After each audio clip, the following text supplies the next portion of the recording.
Sanctus, Sanctus, Sanctus Dominus Deus Sabaoth.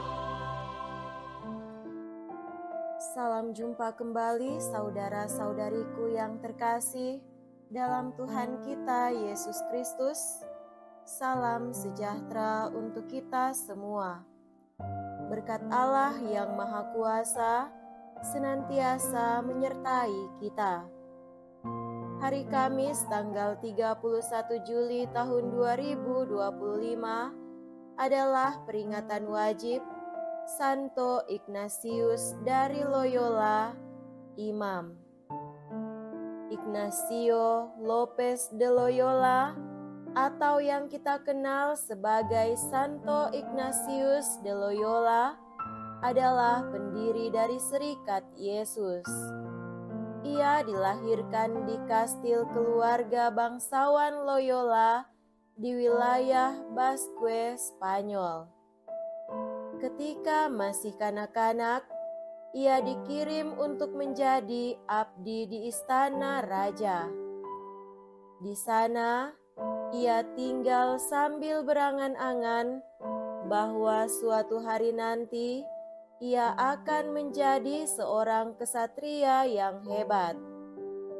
Ignatius kemudian masuk militer dan menjadi seorang perwira. Pada penyerbuan benteng Pamplona, Ignatius bertempur dengan berani, namun ia terkena peluru meriam dan terluka parah. Luka di tubuhnya membuat Ignatius terbaring tak berdaya selama berbulan-bulan di atas pembaringannya di benteng Loyola. Selama masa penyembuhannya, ia banyak membaca buku. Ia menyukai cerita-cerita tentang kepahlawanan, tetapi di sana hanya tersedia kisah hidup Yesus dan para kudus. Karena tidak ada pilihan lain, ia membaca juga buku-buku itu. Perlahan-lahan, buku-buku itu mulai menarik hatinya. Hidupnya mulai berubah. Ia berkata kepada dirinya sendiri, "Mereka adalah orang-orang yang sama seperti aku, jadi mengapa aku tidak bisa melakukan seperti apa yang telah mereka lakukan?"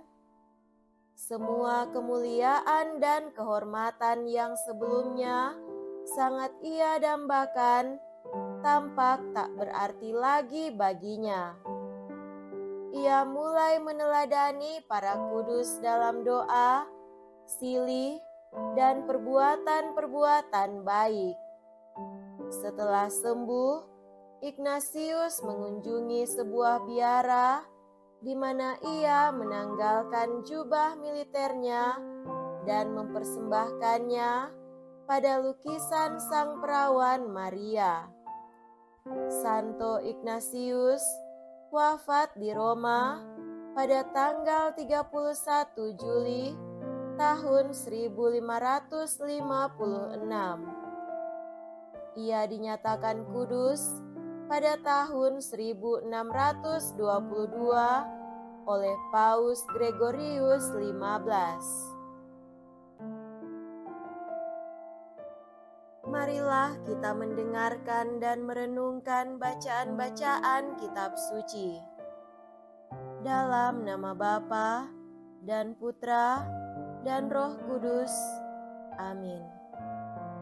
Bacaan pertama dari kitab Keluaran bab 40 ayat 16 sampai 21 dilanjutkan dengan ayat 34 sampai 38. Tentang hal ihwal kemah suci, Musa melakukan semuanya secara tepat seperti yang diperintahkan Tuhan kepadanya. Dan terjadilah dalam bulan pertama tahun kedua, pada tanggal 1 bulan itu, didirikanlah kemah suci. Beginilah Musa mendirikan kemah suci itu. Ia memasang alas-alasnya, menyusun papan-papannya, memasang kayu-kayu lintang, dan mendirikan tiang-tiangnya.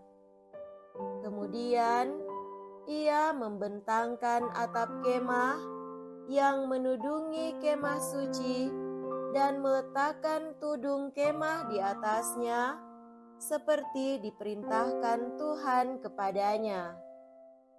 Lalu, awan menutupi kemah pertemuan, dan kemuliaan Tuhan memenuhi kemah suci, sehingga Musa tidak dapat memasuki kemah pertemuan, sebab awan itu hinggap di atas kemah, dan kemuliaan Tuhan memenuhi kemah suci.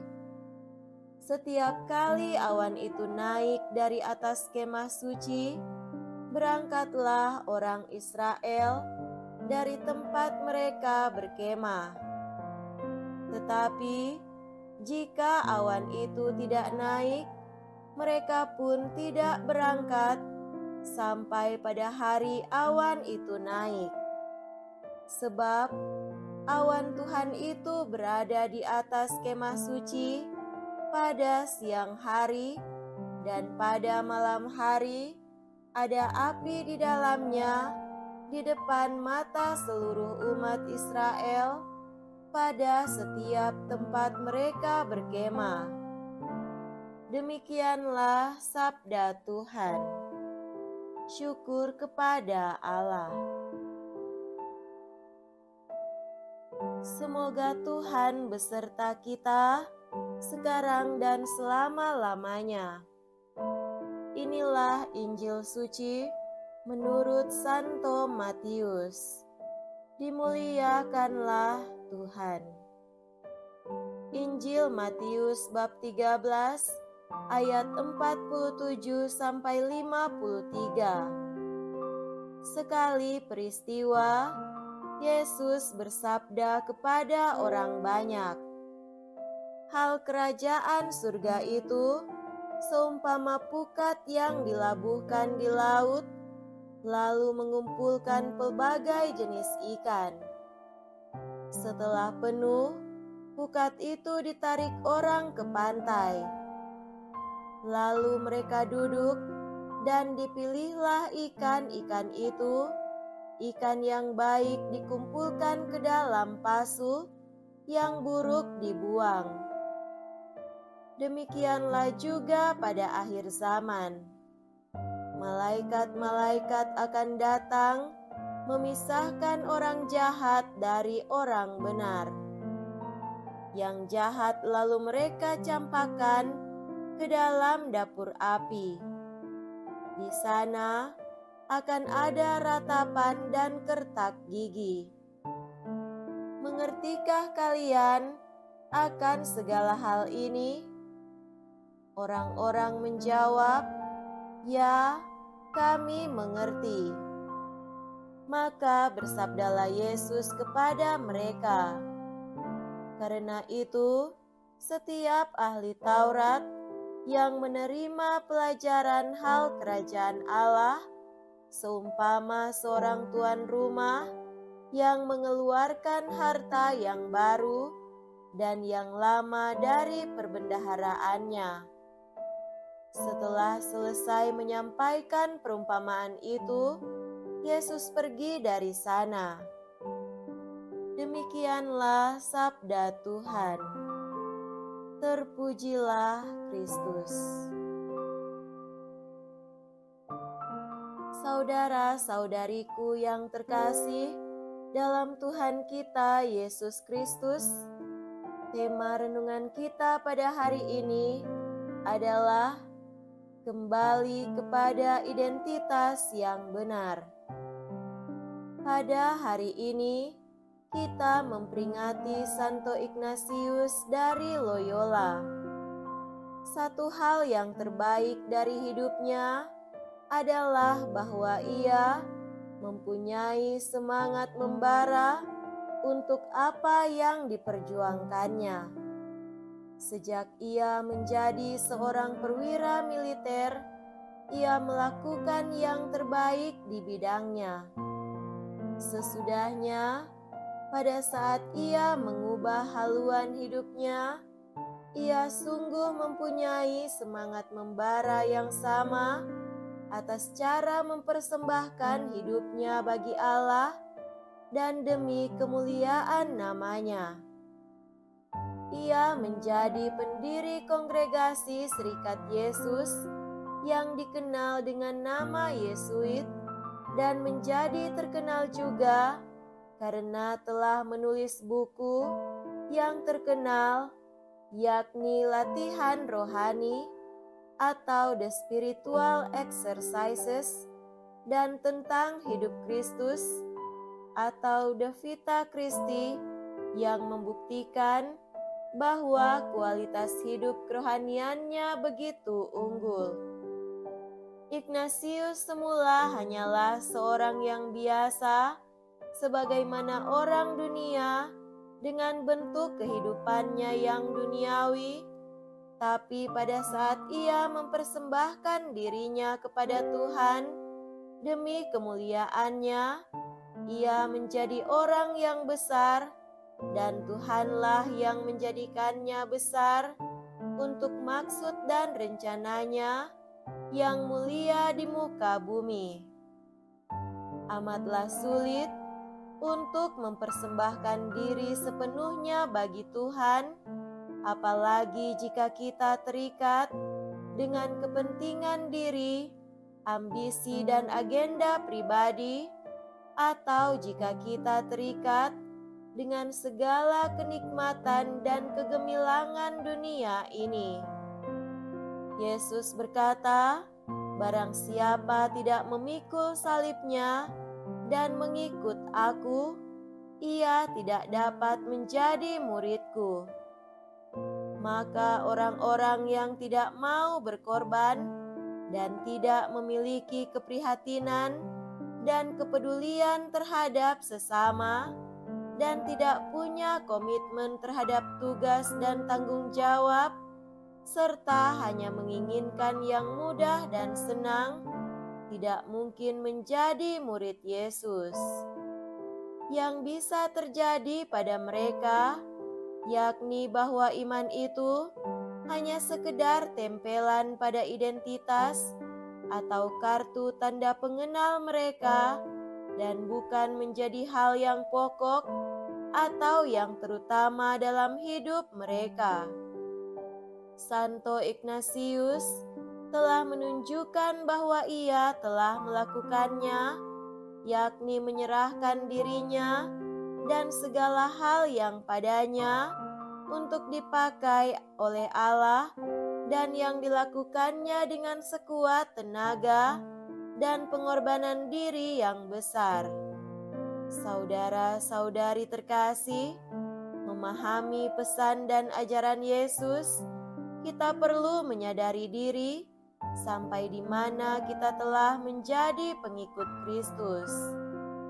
Kita patut bertanya, sudah sampai level manakah iman kepercayaan kita kepada Tuhan, dan seberapa besarkah komitmen kita untuk mengikuti Tuhan, dan seberapa baikkah kehidupan kita sebagai murid Kristus.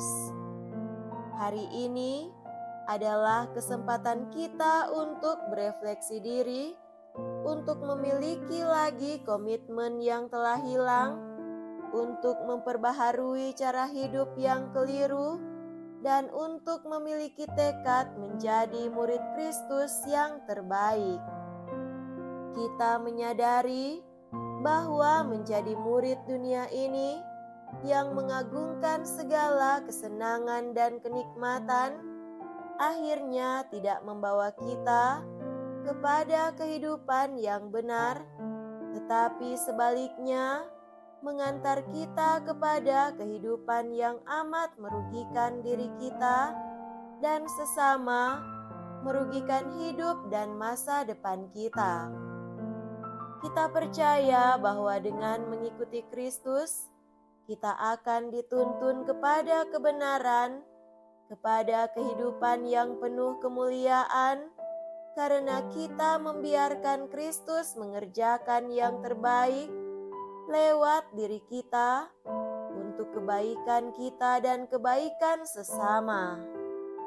Pada kesempatan ini, marilah kita menegaskan langkah kita untuk kembali kepada identitas kita yang benar sebagai pengikut Kristus. Mari kita persembahkan diri kepada Tuhan untuk melakukan segala kebaikan yang dikehendakinya. Dengan demikian, kita akan menyadari sekarang dan nanti bahwa inilah yang sebenarnya kita inginkan dalam kehidupan kita. Semoga demikian. Amin. Dalam nama Bapa dan Putra dan Roh Kudus. Amin.